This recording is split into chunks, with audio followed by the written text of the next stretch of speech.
Ok. Donc, pensez à juste à couper vos micros. Ok. Donc, rapidement, cet après-midi, je vais essayer de ne pas être trop long. Donc, comme chaque année, en fait, je fais une présentation de ce que je fais que j'ai pu faire pendant toute l'année. Donc, je vais commencer par juste un rappel pour ceux qui ne connaissent pas encore bien le ministère IFES GBU. Je vais présenter après de manière plus personnelle ce que j'ai pu faire. Donc, mes ressentis, mais aussi de manière concrète ce qu'il y a eu sur le terrain. Ce que je pense faire pour cette année. On fera aussi un point financier sur la levée de fonds. Et à la fin, si vous avez des questions, vous pouvez les poser. Donc, de préférence, si vous avez des questions pendant ma présentation, notez et puis à la fin, je vais répondre. Si c'est pour aussi reprendre une partie, il n'y a pas de souci, je pourrais le faire.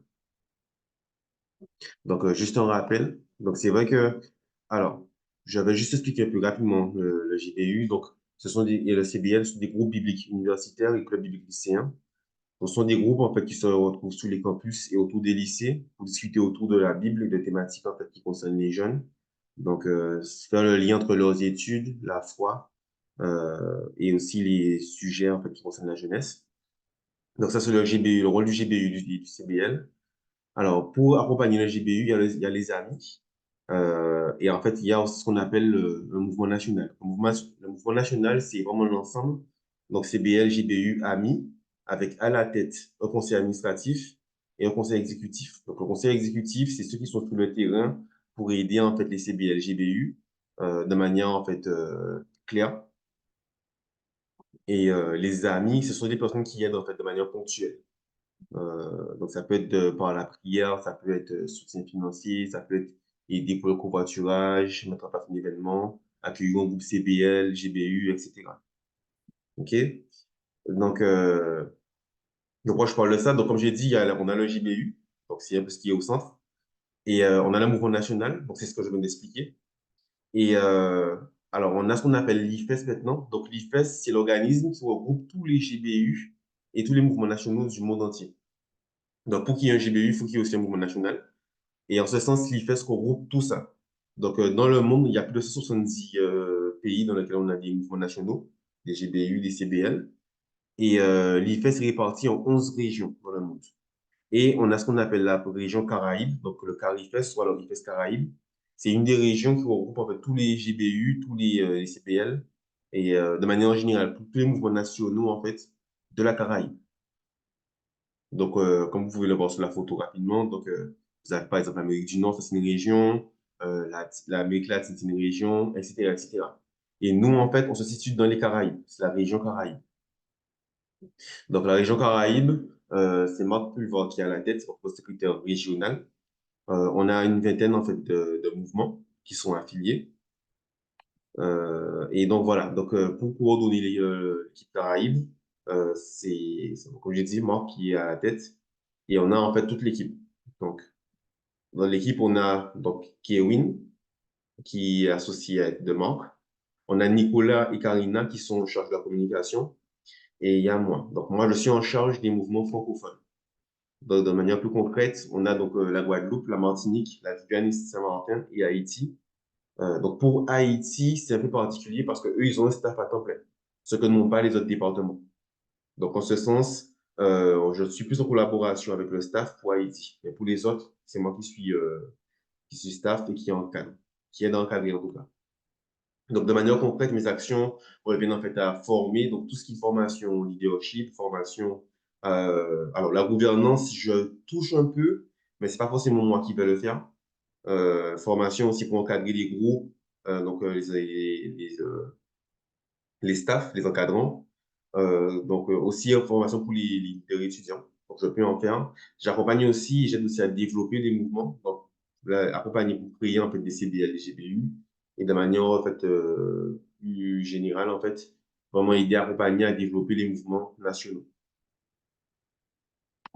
Donc, alors la particularité, donc c'est vrai que je suis à temps plein. Donc, voilà, je suis à temps plein dans l'œuvre. Et la particularité, justement, c'est que je travaille avec des bénévoles. Donc, au niveau de la Caraïbe, en tout cas francophone, tous ceux qui sont dans l'œuvre sont que des bénévoles, sont que des bénévoles. Donc, par conséquent, il n'y a pas d'heure fixe pour les réunions, c'est surtout, en fait, dans les heures libres, donc le soir ou alors le week-end. Euh, il y a du travail de bureau aussi à faire, donc tout ce qui est création de contenu, donc manuel d'encadrement, manuel pour aider les jeunes, études bibliques, et aider aussi à tout ce qui est organisation et planification. Donc ça, c'est ce que j'appelle le travail de bureau. Je suis amené aussi à faire des visites, donc visiter en fait les groupes étudiants, mais aussi les mouvements nationaux, donc comme ça peut être la Martinique, la Guyane, Saint-Martin. Mais la Guadeloupe, vu que j'y suis, donc je peux participer aux réunions qui se font ici. Et donc voilà, c'est un travail qui demande en fait souvent des réajustements. Parce que c'est vrai que il y a des périodes qui sont assez chargées. Bon, je prends l'exemple de mai, juin, juillet, parce que souvent on a le temps, on a la séminaire des amis. Donc voilà, il y a pas mal de choses organisées. Donc, ce sont des périodes où il y a beaucoup de choses à faire. Et il y a d'autres périodes qui sont plutôt creuses. Le mois d'août, par exemple, où en général les gens sont en vacances. Ou voilà, il y a des périodes où tout simplement je suis moins chargé que d'autres. Donc, de manière concrète, j'ai essayé de faire un peu d'emploi du temps. Donc, c'est vrai que j'ai pas un emploi du temps qui m'est donné. J'ai juste deux réunions qui sont en rouge avec Carifes. Donc, chaque semaine, c'est ce qu'on a. Et après, le reste du temps, c'est moi qui organise. Donc, de manière générale, c'est un peu ce que je fais, mais je préfère quand même chaque semaine est différente. Donc, le lundi, c'est mon jour de repos, sauf quand il y a des réunions. Donc, alors, on est amené à avoir des réunions aussi au niveau international.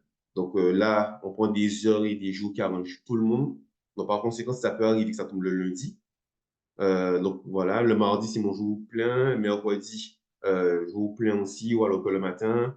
Jeudi, après-midi, donc réunion à Carifes. Ou alors, des fois, je passe au GBU, j'essaie de passer une fois par mois au moins.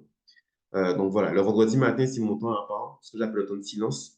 Donc pour moi, c'est une œuvre c'est une œuvre en fait qui est spirituelle et ça demande en fait de prendre du temps. On ne peut pas donner ce qu'on n'a pas et par conséquent, donc j'essaie de prendre du temps pour moi ou voilà. Simplement, je peux méditer, je peux prendre un temps de silence simplement, juste pour me donner la nature ou écouter de la louange.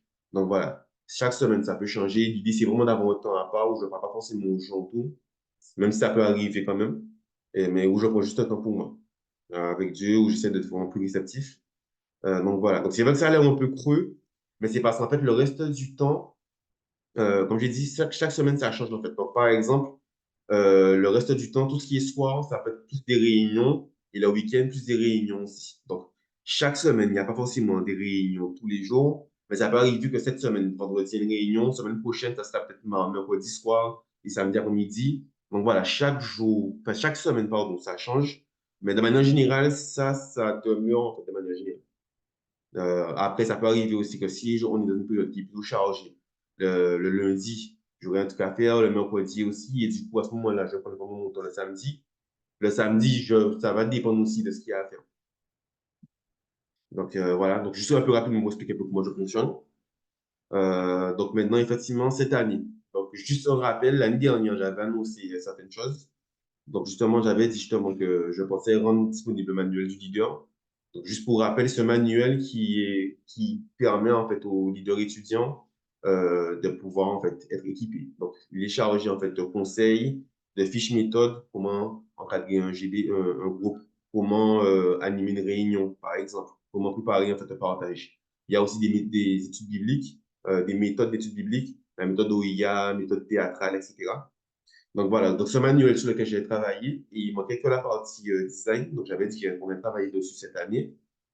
Il y a la base de données, donc c'est un espace où justement on peut stocker tout ce qu'on a en réserve. Donc je voulais rendre disponible pour tout le monde, de façon à ce que voilà, si on a besoin de méthodes d'études bibliques, tout le monde, peu importe où vous êtes, vous puissiez vous rendre en fait sur la base de données. Donc voilà, il y a Caritas Academy, je vais en parler un peu plus tout à l'heure. J'allais parler aussi de rassemblement qu'on aurait avec l'IPES. Donc, pareil, je vais en parler tout à l'heure. Donc, voilà, ça, je vais en parler tout à l'heure. Et voilà, donc j'avais prévu aussi de visiter la Guyane, donc faire aussi une formation de la Guyane, visiter Saint-Martin, et voilà, la Guadeloupe aider en fait. Pareil pour la Martinique. Donc, ça, c'est ce que j'avais prévu. Maintenant, de manière concrète, voilà ce qui s'est fait. Donc, je vais essayer de séparer par, on va dire, par échelle. Donc, déjà, commencer par le personnel, ce que j'ai pu faire de manière personnelle, à l'échelle des mouvements nationaux, ce que j'ai pu faire à l'échelle du CARIFES, de la Caraïbe, et à l'échelle internationale. Donc, de manière personnelle, j'ai pu créer la base de données. Donc là, c'est bon. Nicolas m'a aidé. Donc maintenant, elle est disponible. Donc c'est un espace justement où sur IFES Connect, donc c'est le réseau social de l'IFES, vous avez accès en fait au groupe Carifes, faut la demande du moins. Et une fois que vous êtes dessus, vous avez accès à tout ce qu'on a comme ressources. Donc en termes de livres, de manuels, de modules de formation, donc tout ça est disponible dessus. Donc si vous voulez avoir accès, venez me voir en privé. Le manuel de l'encadrant, donc c'est vrai que c'est un projet que je n'avais pas annoncé, mais en travaillant sur la base de données, je me suis rendu compte qu'il y avait moyen de regrouper tout ce qu'on avait comme fiche. Et donc, par conséquent, j'ai regroupé et j'ai créé un manuel. Donc, c'est le manuel de l'encadrant qui permet à ceux qui souhaitent en fait encadrer un groupe CBL GBU d'avoir en fait de quoi. Donc, simplement, dans ce manuel, on trouve des conseils, comprendre aussi qu'est-ce qu'on encadrant, quelles sont les limites de l'encadrant, ce qu'on attend de lui. De manière concrète aussi, voilà, des tableaux, des outils qui leur permettent justement d'accompagner un groupe. Donc, c'est ce que, on va dire, ce sont les bases que doivent connaître les encadrants de groupe. Il y a le projet Histoire qui a été lancé aussi. Donc, rapidement, alors, c'est un projet que j'avais eu à cœur, c'est de travailler sur l'histoire de nos mouvements. Donc là, c'est avec la Guadeloupe, simplement, on a pu commencer. Donc, on a créé une équipe avec laquelle on travaille sur le livre qui retrace l'histoire du GBU Guadeloupe. Donc, de la création jusqu'à aujourd'hui. Donc, on essaye de voir si on pourra le sortir en 2027. Donc, ça, c'est c'est un projet qui est en cours, qui a déjà démarré. Une équipe a déjà été créée pour ça. Et sinon, j'ai pu faire une formation ITIAC. Donc, en fait, l'ITIAC, c'est une école de formation théologique en Guadeloupe. J'essaie de participer au moins une fois par année. Donc voilà, c'est une façon de montrer aussi que c'est important de se former théologiquement. J'ai pas mon background académique n'est pas théologique, donc en ce sens, je pense que c'est important avec les jeunes. Donc voilà. Ensuite, au niveau maintenant des mouvements nationaux, donc on a pu mettre en place la semaine de prière. Donc depuis le Covid, on n'avait pas repris nos semaines de prière. Donc ce qu'on a pu faire, on a créé une équipe avec chaque responsable de la prière de chaque département. Et avec l'équipe, on a travaillé sur un programme. Donc, pendant toute une semaine, on a eu un programme de prière avec des requêtes chaque jour. Donc, il y a eu un mix de Zoom, Zoom en présentiel. Donc là, vous avez quelques photos. Donc là, par exemple, c'est le jour où la Guadeloupe organisait, enfin, était en charge de la réunion. Donc, ils ont carrément fait en fait une transmission Zoom à partir de studio. Donc voilà, on a eu aussi une rencontre présentielle. Donc voilà, c'était un peu ça la semaine de prière. Donc, on a pu travailler dessus avant un thème qui était de rebâtir la muraille, comme la CNDI. On a eu le séminaire des amis. Donc, c'est vrai que là, cette année, on a essayé d'avoir quelque chose d'hybride. Donc, on a eu une partie sur Zoom et on a eu aussi une partie en présentiel. Donc, il y a eu un jour où chaque mouvement national était amené à se réunir et j'avais préparé en fait, document pour eux par rapport à leurs besoins spécifiques. Ils ont travaillé dessus. J'ai pu participer aussi à un stand. Donc, en Guadeloupe, il y a eu une rencontre de jeunesse de tous les jeunes de la Guadeloupe, du mouvement des églises en fait évangéliques de la Guadeloupe. Et du coup, on a pu avoir un espace, un stand où j'ai pu justement participer, donner un coup de main pour présenter l'œuvre. Donc voilà, on a eu ensuite le camp. Donc le camp, on n'a pas eu beaucoup de jeunes. C'est vrai, on s'y est pris tard pour la communication. Mais on a eu vraiment ce qu'on pouvait gérer. Et ils étaient peu nombreux, mais ça a permis d'avoir une belle dynamique. Les jeunes étaient motivés, ils ont participé au camp sans problème. C'était vraiment un plaisir en tout cas. Et donc voilà, j'ai pu participer avec eux, accompagner aussi. Et justement, on a pu avoir pour la soirée clôture, comme invité, on va dire, les pionnières du GBU Guadeloupe. Deux des pionniers, en tout cas, du GBU. Donc ça, c'était vraiment avec plaisir. On a pu avoir ensuite une formation avec le GBU Guadeloupe. Donc, c'est quelque chose que j'avais à cœur. On a un groupe qui est très dynamique en Guadeloupe, au niveau du GBU, mais qui sont très jeunes aussi. Donc, la plupart d'entre eux ont à peine 18-19 ans, voire 21 ans pour le plus grand. Et donc, j'avais vraiment à cœur, en tout cas, de faire une formation avec eux pour les accompagner. Et en ce sens, on a pu passer une journée où on a travaillé dessus. Donc, j'ai préparé un contenu pour en amont. On a passé la journée ensemble. Ils ont pris plaisir à cela. Moi aussi, d'ailleurs. J'ai pu visiter. Alors, c'est ce que j'essaie de faire chaque mois, au moins une fois par mois, passer visiter le GPU Guadeloupe. Donc là, c'est un stand qu'ils avaient. Je suis passé pour voir. Donc, pour moi, c'est une œuvre en fait étudiante. Donc, par conséquent, c'est important de garder la vision et de se rappeler que c'est pour eux qu'on est là. Donc, c'est pour ça que j'essaie de passer chaque mois, au moins une fois par mois. J'ai pas pu le faire à chaque fois, mais en tout cas, c'est ce que j'essaie de faire. Il y a eu la conférence des amis. Donc, c'est vrai que avant, on avait juste le séminaire des amis en mai. Depuis que je suis là, j'ai essayé en fait d'avoir en fait, une deuxième rencontre en octobre, novembre. C'est pour permettre en fait, chaque 6 mois à peu près d'avoir une rencontre. Ne pas, pour les projets qu'on se lance, les défis qu'on se lance, on puisse faire un bilan en fait 6 mois après, plutôt que 1 an après. Donc là, par contre, c'est que du Zoom. Donc pareil, j'ai préparé le contenu pour eux. Ils ont été répartis en petits groupes. Ils ont travaillé sur le contenu spécifique. On a eu aussi, donc ça c'est pour moi, c'est l'événement fort de l'année. J'ai pu partir en Guyane pour voir si c'était un impact. Donc là, j'ai pu faire des formations avec le CA et je suis vraiment content parce que la formation a servi. Là, ils ont pu avoir leurs élections le mois dernier et ils ont eu en fait un CA complet avec un CE, donc conseil administratif et conseil exécutif. Donc voilà, j'ai fait une formation staff aussi, donc pour ceux qui sont encadrés les CBL, GBU. On a pu faire des visites d'église, donc profiter que le soir là pour une visite, parler un peu de l'œuvre, présenter l'œuvre. J'ai pu présenter aussi une prédication, donc ça, c'était ma première fois pour prédication. On m'a demandé, donc j'ai dit bon, ok. Et c'est avec grand plaisir, et c'est vrai que moi, ça m'a vraiment encouragé de voir que finalement, ben, c'est possible. Et j'ai été aussi encouragé par les fournisseurs de l'église qui m'ont dit qu'ils sont quand même reçus. Et ça m'a vraiment fait plaisir, donc gloire à Dieu pour ça.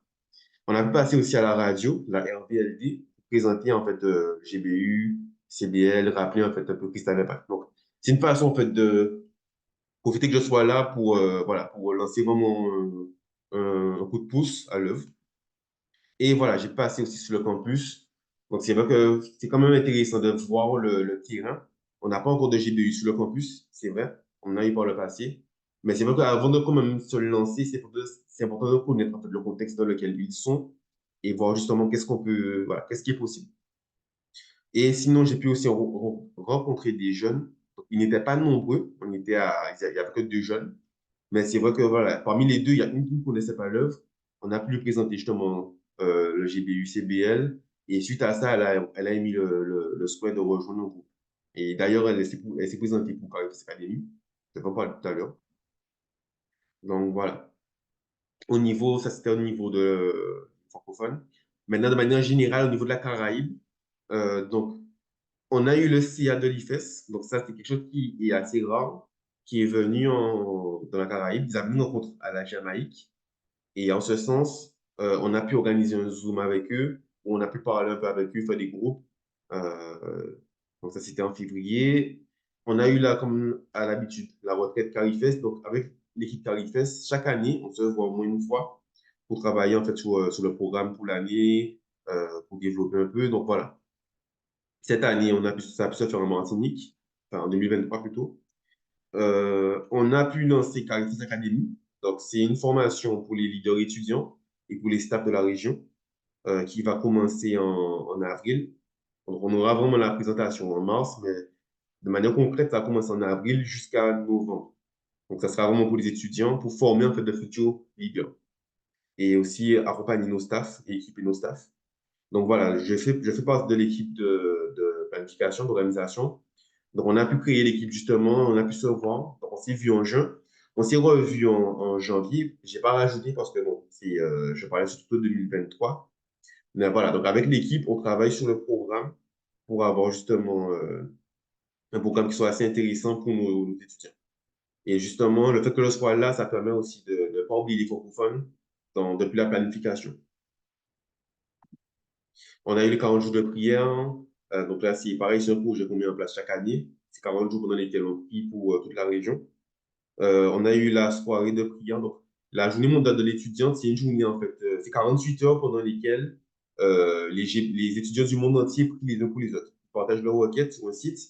Et en ce sens, ce qu'on essaie de faire avec Carifes, c'est carrément donc, d'organiser un Zoom pour permettre à tous les étudiants de se joindre ensemble dans la Caraïbe et pouvoir prier ensemble. On a eu la journée du don. Donc, ça, c'est par rapport au projet Carifes Academy dont je viens de parler. On a levé en fait des fonds. D'ailleurs, on continue de lever des fonds. Donc, si c'est un ton à cœur, n'hésitez pas à nous voir pour cela. Donc, c'est vraiment pour permettre au maximum de jeunes de participer à cela, à cette formation. On a mis en place cette journée, enfin, ça devait être une journée, finalement, c'était une semaine pendant laquelle on récoltait les fonds pour cela. Et sinon, il y a ce qu'on appelle la newsletter de Carifest. Donc, c'est un article de Carifest qui est la lettre de nouvelles qu'on sort à peu près chaque trimestre où on parle en fait de ce qui se passe dans la région. Donc, elle est suivie partout dans le monde. On a déjà eu des retours au niveau de l'IFES. Et donc, à chaque fois, je vais vraiment avoir soit un espace pour pouvoir justement parler de ça, de ce que je fais, mais aussi pouvoir parler des francophones ou simplement faire le lien avec les francophones. Donc, c'est une façon de garder en fait une place pour nous. Et maintenant, au niveau international, donc c'est vrai qu'il y a eu beaucoup de choses cette année. J'avais vraiment essayé de faire vite. Il y a une conférence sur les mangas qui s'est faite en ligne. Donc, j'ai pu participer. Je trouve que c'est assez intéressant parce que les mangas prennent une place assez importante au niveau des jeunes, aux Antilles aussi. Donc, avoir en fait une discussion théologique de quelqu'un qui, justement, est au Japon, le pays des mangas, c'est assez intéressant. Et en ce sens, j'ai pu participer. Euh, on a ce qu'on appelle le staff gathering. Donc, c'est en fait, nous, on rencontre en fait, des staffs de l'IFES en ligne. Donc, ils essaient de le faire au moins une fois par année. Et ça me permet aussi de participer dans beaucoup d'écoles sur un peu de partout dans le monde. On a ce qu'on appelle la plateforme pour francophones. Donc, je participe aussi avec eux. C'est le rassemblement de tous les francophones, en fait, au niveau mondial. Donc, on a beaucoup de ressources en anglais. Et le but de la plateforme, justement, c'est de permettre de traduire ce qu'on peut justement utiliser et adapter aussi à nos contextes francophones. Donc, même entre francophones, on a des fois des contextes différents. Donc, en ce sens, on essaie de voir comment travailler ensemble et voilà, développer un peu plus ce qu'on peut avoir en termes de ressources, de contenu. Donc là, vous avez comme une photo de l'équipe. Il n'y a pas tout le monde, mais on a vraiment des personnes de partout, d'Afrique francophone, du Canada, les Caraïbes avec moi, tout moi. Euh, on a aussi les personnes du MENA, donc le Nord, Afrique du Nord. Donc voilà, j'ai pu faire aussi un podcast pour ceux qui souhaitent écouter. Il n'y a pas de souci, c'est sur le site de l'IFES, c'est Dieu à l'œuvre dans les Antilles avec Jean Davy. Donc c'est un podcast où je parle justement de ce qu'on fait et du contexte des Caraïbes. Ça permet en fait de nous faire connaître au niveau international et faire connaître aussi nos challenges. On a eu aussi, voilà, j'ai pu faire aussi des fois alors, l'IFES propose chaque année des formations, donc, notamment pour interagir avec l'université et l'interaction avec les Écritures, donc comprendre justement c'est quoi interagir avec les Écritures, on parle de la Bible. Et en ce sens, je peux faire le lien avec les francophones de la région pour rappeler justement de participer parce que ça permet d'avoir des jeunes qui sont équipés et qui comprennent mieux la vision du GBU et voilà, de l'IFES. Donc voilà, et sinon, on a l'équipe d'interaction avec les Écritures. Donc, c'est une équipe qui travaille justement sur tout ce qui est études bibliques au niveau mondial. Et donc, je continue de représenter les Caraïbes lors de ces réunions. Donc, ça pourrait tous les trimestres au niveau. Donc voilà, de manière concrète, j'ai pu aller aussi en Turquie pour participer justement à une rencontre pour les nouveaux staffs. Donc, ils ne l'ont pas fait depuis un moment à cause du Covid. Et là, vu que les restrictions ont diminué, donc j'ai pu participer.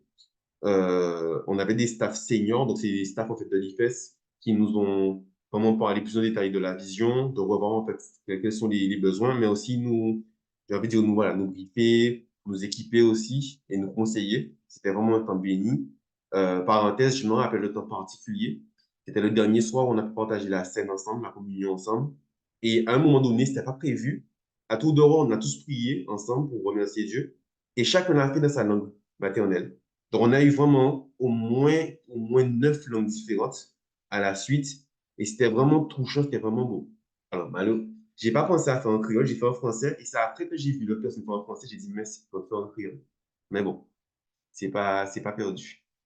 Donc voilà, j'ai pu passer aussi en Angleterre, où j'ai pu justement visiter le bureau de l'IFES. Donc là-bas, j'ai pu aussi ramener, prendre du contenu, donc des cartes de l'IFES, des documents que j'ai pu ramener en Guadeloupe et partager avec la Guyane, avec la Guadeloupe aussi, la Martinique, je crois que Maroc en a. Mais voilà, donc ça, c'était vraiment une belle expérience. J'ai pu visiter le GBU France. Donc ça, c'était pendant mes vacances. J'ai eu une opportunité et c'était avec plaisir. J'ai vu de Bruxelles aussi. Pareil, pendant les vacances, j'ai été en Belgique et j'ai pu justement rencontrer le GBU Bruxelles. Et je trouve que c'est vraiment intéressant de voir un peu comment ça se passe un peu ailleurs et de comprendre un peu. les problématiques de chacun, comment chacun s'organise, et du coup, prendre du recul par rapport aussi à nous, et voir qu'est-ce qu'on peut améliorer sans forcément, tout en gardant la base qu'on a, et sans forcément copier parce qu'on a vu. Donc voilà, ça, j'ai trouvé ça vraiment intéressant. Donc voilà, j'ai pas pu avoir de photos parce que voilà, j'ai préféré ne pas aller là. J'ai pas pris de photos parce que j'ai profité du moment en vrai. Mais c'est vrai que derrière, il faut avoir aussi l'accord, donc c'est aussi pour ça. Et l'événement phare de l'IFES cette année, c'était la finale mondiale. Alors, pour moi, c'était un temps vraiment particulier parce que je pensais vraiment au moment de ne pas y aller à cause des restrictions liées à la vaccination. Et vraiment, à la dernière minute, au mois de juin, ils ont ouvert en fait à tout le monde. Donc, en ce sens, on n'avait plus besoin de vacciner pour partir. Et vraiment, Dieu merci parce que moi qui n'ai pas de pas y aller, j'ai pu participer de manière concrète. Donc, pas juste assister, mais participer aussi. Donc, j'ai pu participer en fait en tant qu'intervenant pour les étudiants. Donc, juste pour expliquer un peu, l'Assemblée mondiale, c'est le rassemblement de tous les GBU du monde entier, tous les mouvements nationaux du monde entier. Ça se fait chaque 4 ans. Là, c'est en Indonésie. Et justement, enfin, chaque année, mais enfin, chaque 4 ans maintenant, ils prennent un temps à part pour les étudiants où ils arrivent en avance, les étudiants, afin qu'ils puissent avoir un programme particulier pour eux et surtout pour échanger ensemble et créer en fait du lien entre les étudiants. Et ben, justement, j'ai pu participer à leur rencontre en tant qu'invité et avec d'autres invités de l'IFES, bien sûr, où on a pu effectivement partager notre expérience de terrain. Donc, moi, c'était vraiment un honneur. C'est vrai que c'était en anglais aussi et je craignais un peu parce que voilà, mon anglais n'est pas encore super bien propre. Et justement, ben voilà, Dieu merci, ça m'a pas empêché de partager avec eux. J'ai pu participer aussi à la louange. Donc, la personne qui était en charge de la louange, il se trouve que c'était la même personne en 2019. En 2019, j'étais là aussi. Donc, on se connaissait déjà. Donc, très rapidement, on a pris contact. Et puis, il m'a même demandé que si je connais du monde. Donc, j'ai profité pour ramener d'autres personnes des Caraïbes qui, eux, à leur tour, ont ramené d'autres personnes des Caraïbes. Donc, ça paraît peut-être un peu bête, mais en tout cas, ça permet aussi d'avoir une visibilité. Parce que juste en voyant les personnes, on se dit, tiens, mais c'est qui lui? Et du coup, on voit effectivement que, ah, ben, lui, par exemple, c'est Lucas. Lucas qui est étudiant de Guadeloupe. Et là, les gens se posent la question, tiens, mais la Guadeloupe, c'est quoi? Qu'est-ce qui se passe là-bas? Donc, je trouve vraiment que ça donne une visibilité aussi de ce qu'on fait. J'ai pu intervenir aussi pour un atelier, alors, aider plutôt. Donc, ça, c'était vraiment pas prévu, mais l'intervenant pour l'atelier sur l'interaction avec les écritures m'a demandé peut-être 2 jours avant ou le jour même, est-ce que je pouvais l'accompagner? Donc, c'était pas prévu. Finalement, j'ai pu venir, j'ai pu partager mon expérience aussi. Donc voilà. Et sinon, il y a eu d'autres faits marquants, mais ça, c'est vraiment de manière personnelle. J'ai pu effectivement voir le GBU, le secrétaire général du GBU France, pour essayer de mieux comprendre comment eux, ils fonctionnent au niveau de la levée de fonds, parce qu'eux, ils ont des staffs à temps plein. Donc, je voulais voir effectivement mais comment eux, ils font, parce qu'ils ont les mêmes problématiques que nous au niveau de la laïcité. J'ai pu rencontrer des personnes du Yémen et d'Ukraine. Donc, le Yémen, c'est particulier pour moi parce que ce sont des personnes qui sont de pays persécutés. Et le fait de pouvoir parler avec ce genre de personnes, franchement, on se sent petit. Franchement, on se sent vraiment petit par rapport à ce qu'eux, ils vivent.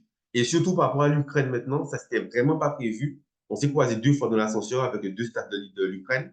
Donc, on a discuté un peu. Et c'est là qu'ils me disent qu'ils sont d'Ukraine. Ils m'ont expliqué le parcours qu'ils ont fait pour pouvoir venir à la fin du mondial. Ils m'ont expliqué aussi voilà, comment ils se sentent par rapport à la guerre. Et, enfin, voilà. Avant un retour de quelqu'un qui est sur le terrain, c'est vrai que ça touche. Et voir aussi leur dire que, voilà, on prie pour vous, on pense à vous. Je pense que ça leur fait du bien aussi. J'ai pu aussi rencontrer quelqu'un de Russie. Malheureusement, j'ai pas pu parler avec elle par rapport au contexte de la guerre. Mais tout ça pour dire que c'est ce que permet la Coupe mondiale. Et moi, c'est ce que j'ai pu vivre là-bas. Donc voilà. Donc vraiment, de manière globale, je dirais que, alors personnellement, pour moi, c'est vraiment une expérience de vie, ce que je fais. Travailler dans une œuvre missionnaire au niveau des étudiants, c'est vrai que ça permet de grandir. Mais le fait aussi de voir des personnes du monde entier, ça permet de grandir aussi dans la foi, de prendre du recul aussi par rapport à nous, le contexte entier, et de voir aussi ce qui se passe un peu partout dans le monde.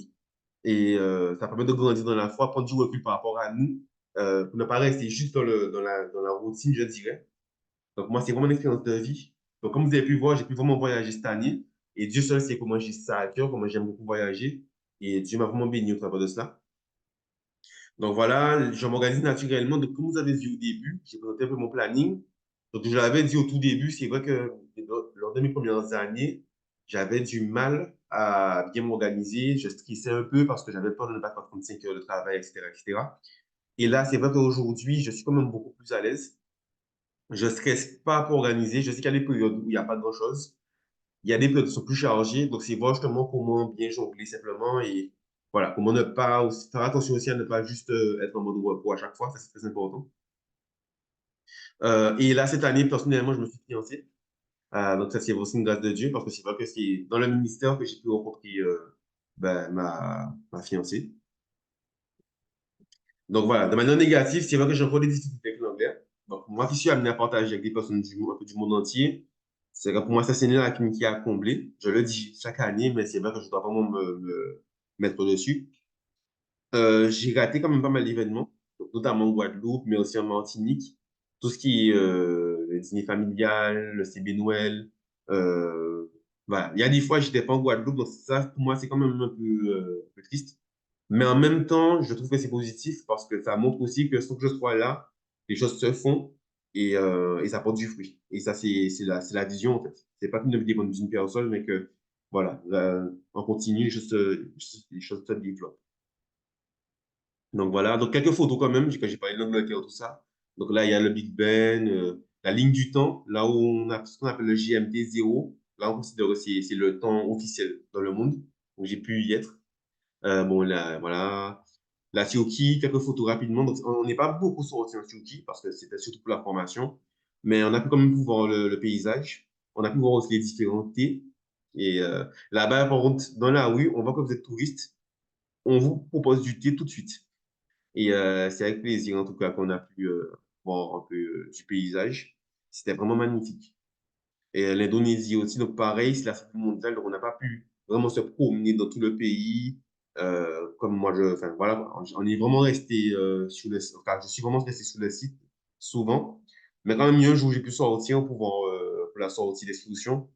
Et voilà, donc c'est vrai que le fait aussi de juste savoir qu'on est à l'extérieur, ça change, même en termes de décalage horaire, parce qu'il y a 11 heures avec la Guadeloupe. Donc, quand je me réveillais, les gens de Guadeloupe allaient se coucher. Et quand j'allais me coucher, les gens se réveillaient. Donc, je vous dis pas en termes de décalage horaire comment ça a été compliqué. Donc, voilà, au niveau du ministère maintenant, donc je suis quand même content parce qu'il y a un travail spécifique. Donc, je l'avais dit l'année dernière que je souhaitais vraiment avoir un travail spécifique par département. Parce qu'avant, je travaillais vraiment de manière générale. Et effectivement, ça a pu commencer en tout cas. Donc, quand j'ai pu dire pour la Guyane, qui eux, ils ont maintenant leur conseil d'administration complet, leur conseil exécutif complet aussi. Donc voilà. Avec la Martinique, on travaille aussi différemment. Donc, c'est un peu ce qui a commencé, ce que je souhaite continuer. Je suis vraiment content parce que voilà, le contact avec les étudiants, il est là.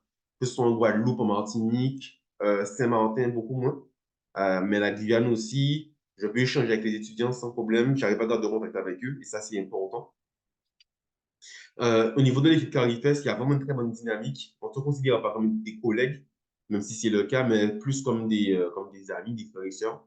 Et pour moi, ça, c'est important de signaler, de le dire quand même, parce que c'est vrai qu'une œuvre qui est chrétienne, c'est vraiment une bonne chose, je trouve, de pouvoir avoir cette dynamique. Ça nous permet d'avancer ensemble. J'ai pu, comme j'ai pu le dire du coup, rencontrer des staffs un peu du monde entier. Et là aussi important, je trouve, c'est que généralement, quand on parle des Caraïbes, les gens connaissent surtout Marc. Et maintenant, en fait, les gens connaissent aussi Jean Lévy, connaissent aussi Kewin, Nicolas. Donc voilà, en fait, ça permet en fait d'avoir une plus grande visibilité.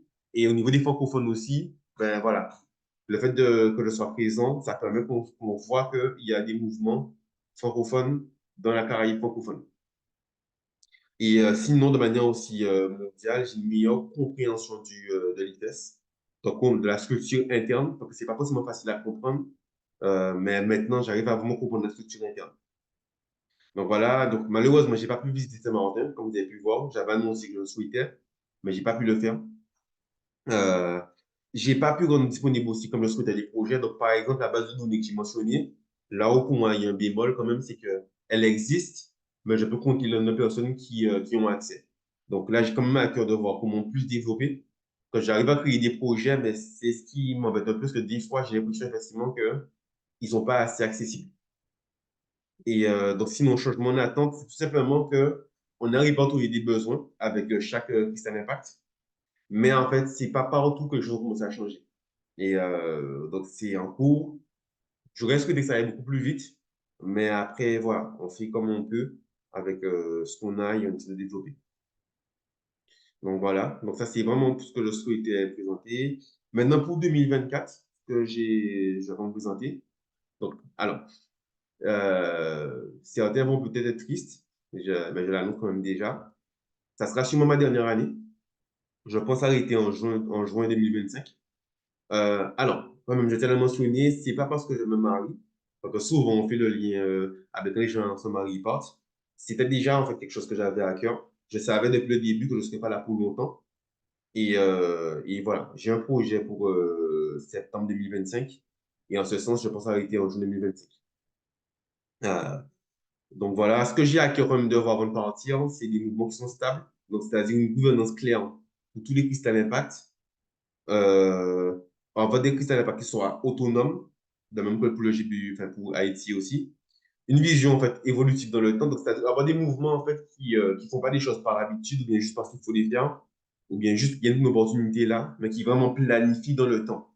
Donc, c'est-à-dire que voilà, on sait que dans 3 ans, où est-ce qu'on veut aller. Donc, on commence par ci, on commence par ça. On a travaillé le thème de la vision, s'il le faut. On va le retravailler encore. Mais moi, c'est quelque chose qui est très important. Et ce que je souhaite par-dessus tout, c'est que le travail en collaboration qu'on a actuellement puisse demeurer. Et donc, c'est pour ça, au tout début, quand j'étais arrivé au staff francophone, on avait dit que l'objectif, c'est pas que j'ai un remplaçant, mais c'est une fois que je pars, tirer, que, voilà, qu'il n'y ait pas de personne pour me remplacer.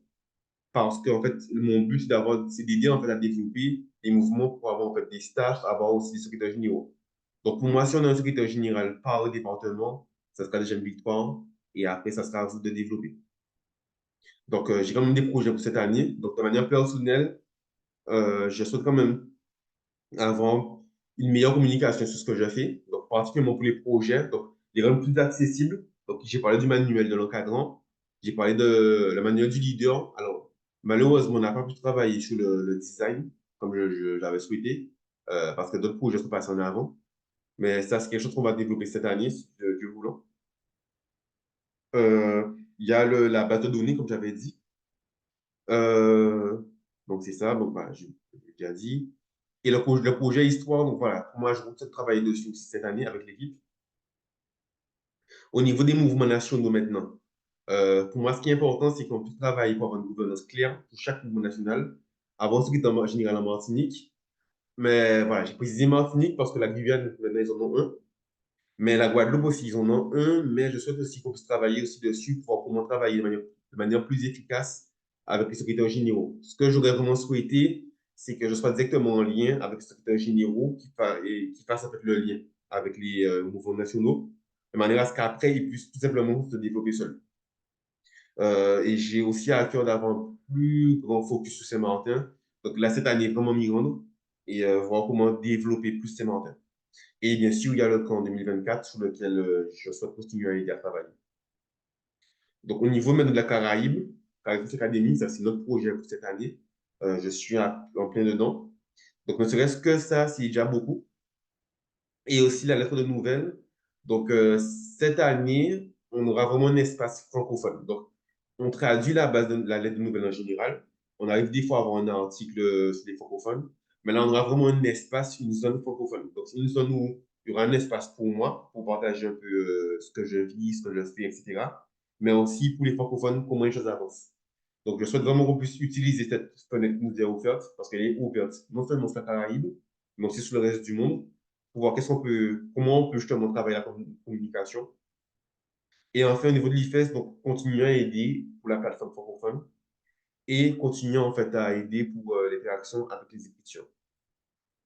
Donc voilà, en termes de projet, c'est surtout ça. Maintenant, pour la levée de fonds, je vais laisser la place à Patricia. Oui. Bonsoir à tous. Vous m'entendez bien? Oui. Ça va? Oui. Ah ben, je suis contente. Nombreux. Alors, malheureusement, concernant les dons, depuis la dernière réunion, les choses n'ont pas vraiment bougé. Donc, même après relance, promesse de dons, ça ne décolle pas. Donc, on est toujours entre 20 et 25% de la somme. Et voilà. Donc, j'encourage ceux qui donnent à continuer. Bon, c'est pas parce que dans 1 an et demi, Jean-David va partir, mais ça sera un poste qu'on va pérenniser. Donc, il y aura certainement ce qui est souhaitable, qui est un autre staff. Donc, ben, ça s'arrête pas hein, pour la levée de fonds. Donc, continuez. Et puis, ceux qui ne donnent pas encore, vous pouvez vous rapprocher soit de Jean Davy, soit de moi-même ou de Marc. Il va vous laisser les coordonnées, peut-être ceux qui n'ont pas, pour savoir comment faire. Donc, voilà. Jean Davy a parlé de la lettre de Nouvelle Carifès. Donc, il y a une diffusion large qui a été faite. Donc, s'il y a de ceux qui ne l'ont pas aussi, faites-nous savoir. J'ai envoyé le lien pour pratiquement tous ceux de ma base de données. Donc, je ne sais pas s'il y a de ceux qui ne l'ont pas. Donc, rapprochez-vous de l'un de nous. Voilà. Voilà, je n'avais pas grand-chose à dire sur la levée de fonds. C'est vrai que je n'étais pas beaucoup présente non plus, mais entre deux voyages, j'ai pu contacter des personnes. Il y a des promesses, mais qui n'aboutissent pas. Voilà. Ok, merci Patricia. Donc, comme elle a dit, il y a des contacts. Donc, ceux qui souhaitent soutenir, vous pouvez contacter soit Patricia, son numéro est affiché, soit moi, ou bien soit Marc. Donc, que ce soit en fait de manière mensuelle ou alors ponctuelle, n'hésitez pas, chaque soutien compte. Donc, voilà. Maintenant, comme j'avais dit, je laisse une place pour les questions. Donc, je ne sais pas si parmi vous, certains ont des questions.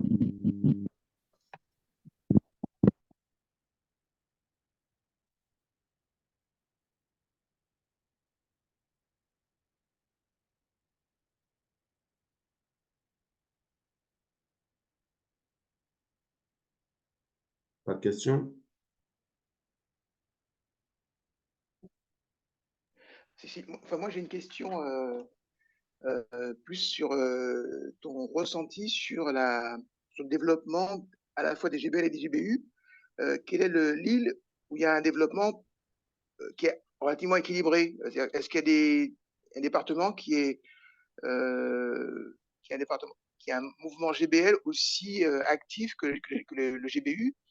Et comment il faut prier en fait? Est-ce que les GBL sont en développement assez homogène, harmonieux, ou bien est-ce qu'il faut prier pour des carences sur les GBL ou sur le GBU? Je ne sais pas comment formuler ma question, mais simplement, est-ce qu'il y a des déséquilibres ou pas?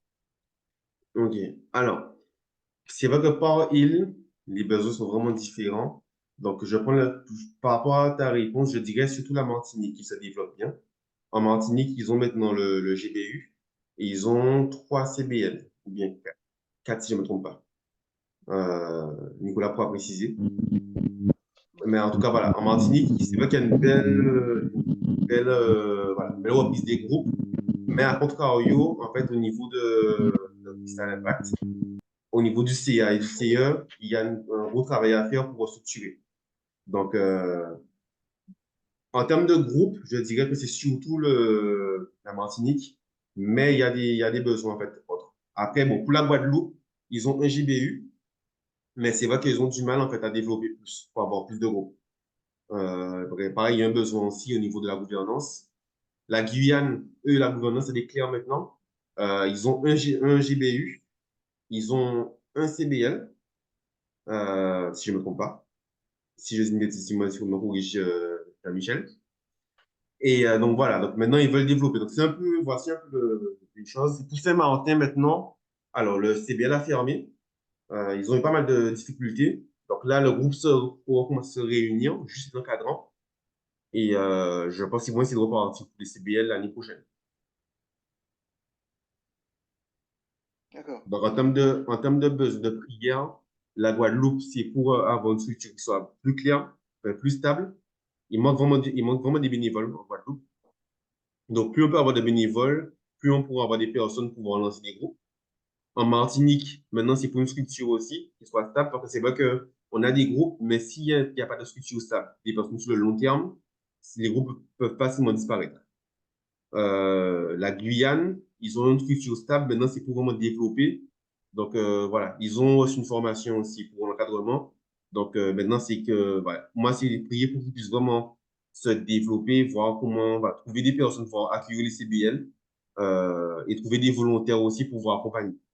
Et pour Saint-Martin, c'est D'accord. vraiment que je puisse ressourcer l'équipe qui est là. Ils ont vraiment besoin d'être ressourcés. D'accord.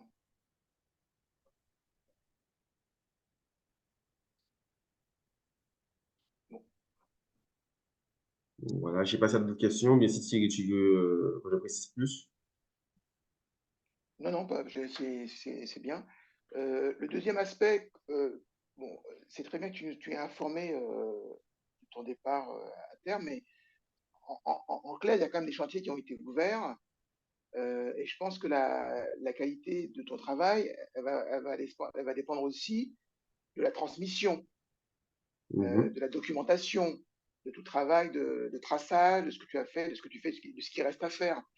Parce on peut même être extrêmement brillant et puis être assez, enfin, attendre un résultat, puis après, c'est la transmission qui peut pêcher.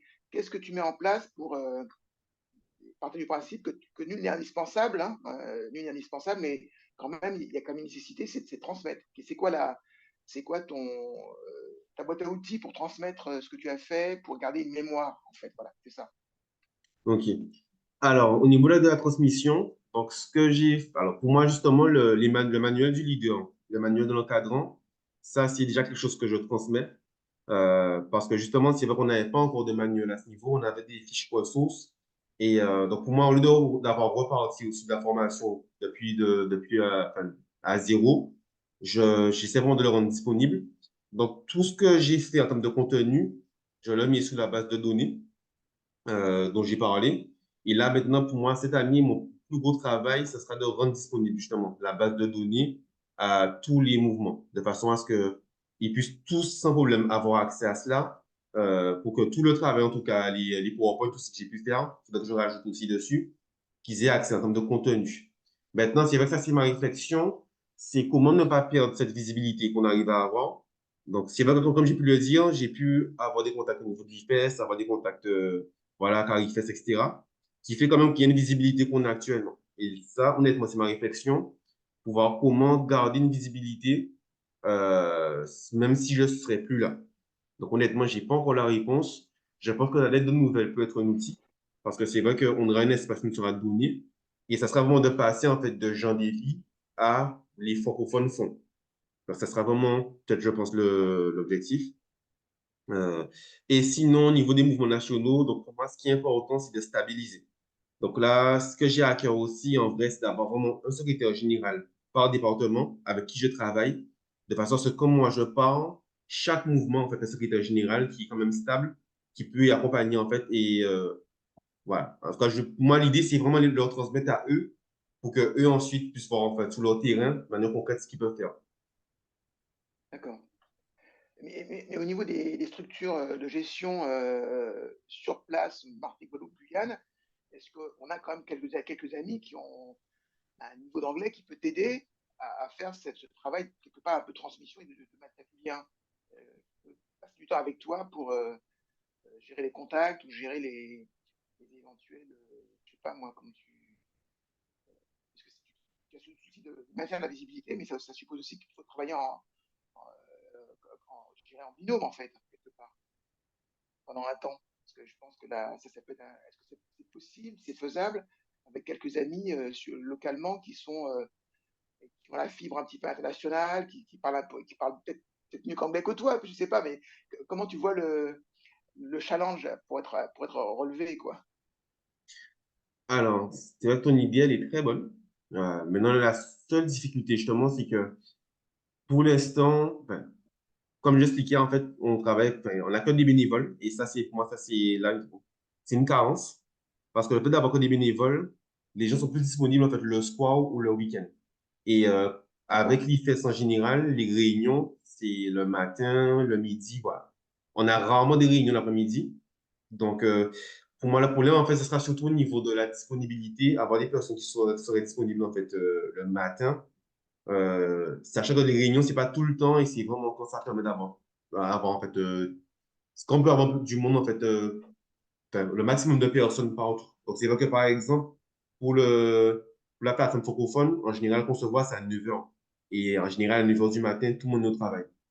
Ou bien D'accord, même d'accord. pour Ok. l'interaction avec les écritures, c'est concevoir aussi pareil. C'est pour la Guadeloupe, c'est à 9h. Et on ne peut pas déplacer l'heure dans le sens où, comme moi, par exemple, les 9h du matin, il est tôt. Il y a d'autres personnes pour qui, en fait, ils vont se coucher juste après, quoi, déjà 22h, 23h, quoi. Donc, pour moi, c'est D'accord. la plus grosse carence qu'on a actuellement et qui fait que c'est plus compliqué d'avoir quelqu'un qui puisse m'accompagner à chaque fois. Maintenant, ce que je peux faire quand même, c'est essayer de voir comment faire le lien. Mais c'est vrai que pour moi, tant qu'on n'a pas de personnes qui sont à temps plein, ça sera compliqué. D'accord. Alors, dernière question pour mon côté. Par rapport au camp, comment tu positionnes le camp? C'est un camp quoi pour préparer la rentrée ou c'est un camp pour parce que vu la période, c'est quoi l'objectif du camp? C'est plutôt l'édification, de préparation de la rentrée, c'est on fait un bilan de l'année, quelle est l'orientation? Alors, pour le camp, ça fait plus édification, mais c'est vrai qu'en vrai, on se sert du camp comme tremplin pour l'année d'après. Donc, l'idée, en fait, c'est de connecter les jeunes de la Caraïbe entre eux. Et on sait que les jeunes qui seront présents, l'année d'après, enfin, ils connaissent l'œuvre, en fait. Ils vont connaître l'œuvre, pour ceux qui ne connaissent pas, ou alors ils auront des contacts. Et à partir de septembre, on va s'appuyer sur ces jeunes pour continuer. Donc, par exemple, en Martinique, on a eu des CBL, ben justement, il y a pas mal de jeunes pour les CBL qu'on a eu enfin, de la Martinique lors du camp précédent, en 2023. On s'est appuyé sur eux pour pouvoir lancer en fait les CBL cette année. D'accord, entendu. Ouais, d'accord.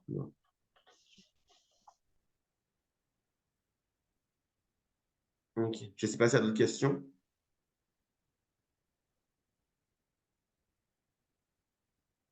Non.